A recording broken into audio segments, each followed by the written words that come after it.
रूही अपने पति के साथ रहती थी। रूही के पति बिल्कुल अच्छा नहीं था। वो बात बात पर रूही को दहेज के पैसे के लिए मरता था।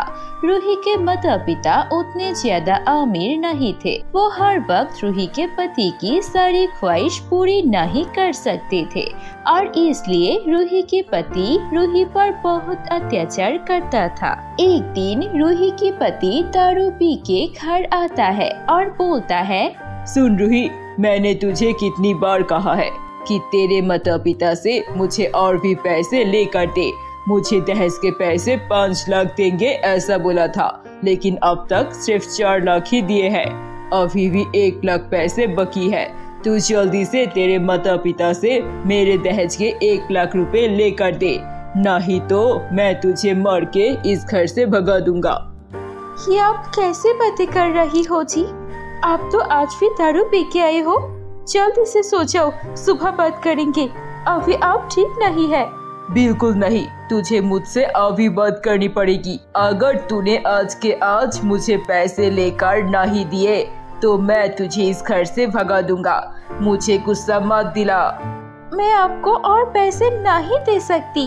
मेरे माता पिता के पास और कोई भी पैसा नहीं है आपको देने के लिए। पहले ही आपने 4 लाख रुपए ले लिए दहेज के नाम से। आप और कितना पैसा चाहिए? खुद कमा के क्यों खर्च नहीं करते आप? मेरे माता पिता के पैसों से दारू पी के मुझ पर ही हाथ उठाते हो। ये सब और नहीं चलेगा। मैं आपको पैसे नहीं दूंगी। ये सारी बातें सुन के रूही के पति को बहुत गुस्सा आता है।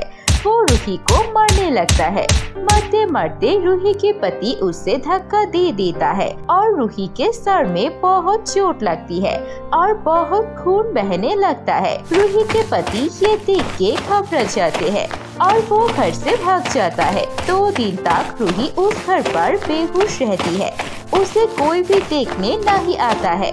2 दिन बाद जब रूही को होश आती है तो उसे कुछ याद नहीं रहता है। वो पागल बन जाती है, इधर उधर घूमती रहती है और ऐसे ही करते करते उस गांव की रेल स्टेशन में रूही चली जाती है। अब उसे ना कोई पहचानता था और न ही वो किसी को पहचान पाता था। रूही एकदम पागल हो चुकी थी। वो उस रेल स्टेशन में ही रहता था और अगर कोई उसे देखकर दया करके उसे कुछ खाने को देती थी तो रूही उसे खाकर ही जिंदा रहती थी। रूही अब पागल थी, इसीलिए आसपास के लोग भी उसे चिढ़ाते थे। बच्चे आकर भी उसका मजाक उड़ाते थे और खास करके लड़के लोग वो हमेशा रूही को लेकर गंदे गंदे बात करते थे। वहाँ पर 2 लड़का था। वो दोनों बहुत बुरे लड़के थे। हमेशा लड़कियों को लेकर बातें करता था और दारू पीकर आता था।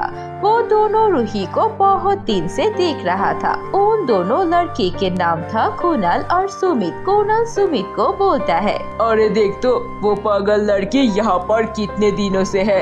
लगता है इसका कोई नहीं है। चल हम इसका फायदा उठाते हैं। ये तू कैसे बातें कर रहा है? मैं हमेशा दारू पीता हूँ, लड़कियों से उल्टी सीधी बातें करता हूँ।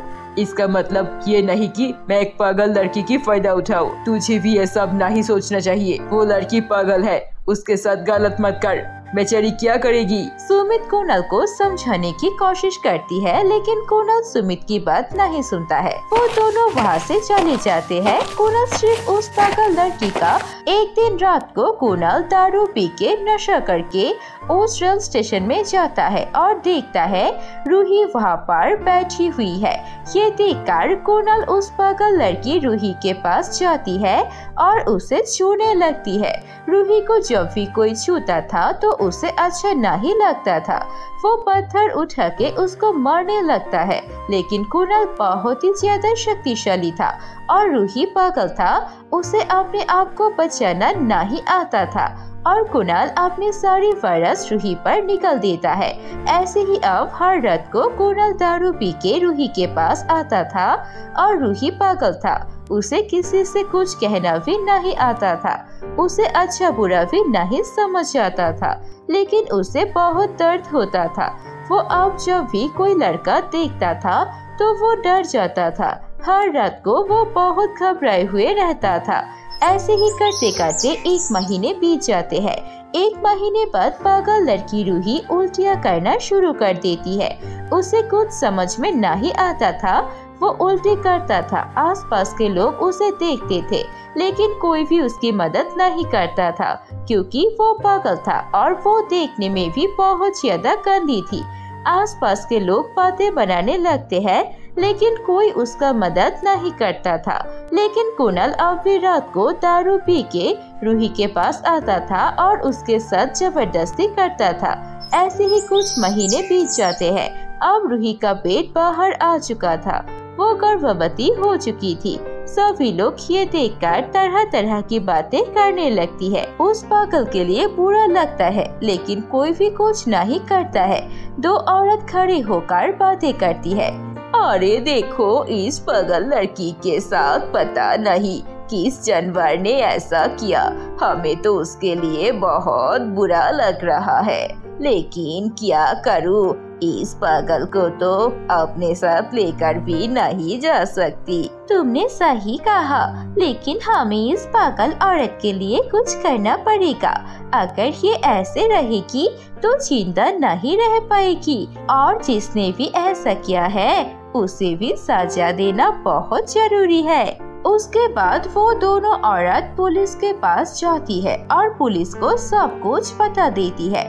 पुलिस ये सब कुछ सुनकर अगले दिन रात को पेड़ के पीछे खड़े होकर देखने लगती है कि कौन है जो रात को पागल लड़की के पास आती है और उसके साथ ऐसा करता है। उस दिन रात को भी कुणाल दारू पी के रूही के पास जाने लगता है और उसे छूने लगता है। तभी पेड़ के पास से 2 पुलिस वाले बाहर निकलते हैं और कुणाल को पकड़ लेते हैं। कुणाल घबरा के बोलने लगता है, क्या कर रहे हो?